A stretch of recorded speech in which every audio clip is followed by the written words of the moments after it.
দেশের শিল্প খাতে এই মুহূর্তে সবচেয়ে বড় চ্যালেঞ্জ শ্রমিক অসন্তোষ, এমনটি মনে করছে শিল্প মালিকরা। সকালে রাজধানী মতিঝিলে Dhaka chamber of commerce and industry DCCI আয়োজিত সেমিনারে তারা জানায়, শ্রমিকদের আক্রমণের ভয়ে অনেকে কারখানায় যেতেই ভয় পাচ্ছে। এমন বাস্তবতায় শিল্পের সুযোগ সুবিধা বৃদ্ধি নয়, বরং ছাঁটাইয়ের সম্ভাবনা দেখা যাচ্ছে। অর্থনীতিবিদদের মতে, অর্থনীতি পুনরুদ্ধারে শ্রীলঙ্কার মতন যথেষ্ট উদ্যোগ নিচ্ছে না অন্তর্বর্তী সরকার। সেলিম মালিকের রিপোর্টে দেখুন বিস্তারিত। এবং যেহেতু সামনে কোনো ইমিডিয়েট ফেস্টিভিটিও নেই, স্বৈরাচার শেখ হাসিনার পতনের পর অন্তর্বর্তীকালীন সরকার ক্ষমতায় নিলে দাবি দেওয়া নিয়ে আন্দোলনের নামে বিভিন্ন খাতের শ্রমিকরা একের পর এক বৈঠক করে তাদের বেশিরভাগ দাবি মানা হলেও থামছে না অসন্তোষ। ডিসিসির সেমিনারে শিল্প মালিকরা জানান, এই মুহূর্তে পরিস্থিতি এমন, এভাবে চলতে থাকলে শ্রমিকদের সুবিধা তো বাড়ানোই যাবে না, বরং ছাঁটাইয়ে নামার দরকার হতে পারে। অপারেশন কমিয়ে আনতে হবে। অপারেশন কমিয়ে আনতে গেলে তো আমার পক্ষে আসলে তখন কন্টিনিউয়াসলি বেতন দিতে পারাটাও একটা বড় চ্যালেঞ্জ।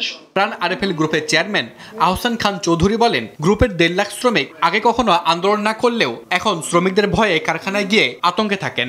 আমি কি এই ফ্যাক্টরি থেকে নিজের জীবনটা নিয়ে বেরোয় আসতে পারবো? যদি এই ধরনের ব্যবসায়ীরা যদি শঙ্কিত হন নিজের ফ্যাক্টরি যেতে, তাহলে কিন্তু ব্যবসায়ীরা কিন্তু আগামী দিনে ব্যবসায়িক কর্মকাণ্ড পরিচালনা করতে পারবে। শ্রমিকদের এমন আন্দোলনকে ন্যায়সঙ্গত নয়, বরং দেশি বিদেশি চক্রান্ত বলে মনে করেন শিল্প মালিকরা। সরকারের গেজেটেড 44টা সেক্টর আছে, একমাত্র গার্মেন্টস সেক্টরে এই দাবি নিয়ে আমরা প্রতিদিন মুখোমুখি হচ্ছি। অন্য 43টা সেক্টরের কেউ তো আমরা রাজপথে দেখি নাই। ওয়ার্কারদের যেটাকে অসন্তোষ বলা হচ্ছে, সেটাকে আমি মনে করি টার্গেটেড ভায়োলেন্স কিছু কিছু ক্ষেত্রে। সেটা নিয়ে যখন বিদেশে একটা অপপ্রচার চলে, কিছু ক্ষেত্রে অপপ্রচার, কিছু ক্ষেত্রে সত্যি, তখন বিনিয়োগকারী তো দূরের কথা, আমাদের এক্সপোর্ট অর্ডার গুলো ডাইভার্ট হবে, এটা স্বাভাবিক। এমন বাস্তবতায় কেমন চলছে দেশের অর্থনীতি? বিশ্লেষকদের মত, ব্যাংক খাত ছাড়া কোনো খাতেই সংস্কারের যথেষ্ট পদক্ষেপ নেয়নি অন্তর্বর্তীকালীন সরকার। খারাপ পলিসি নেওয়া বন্ধ হয়েছে, কিন্তু খারাপ policy is half of the glass, rest of the glass is still MT.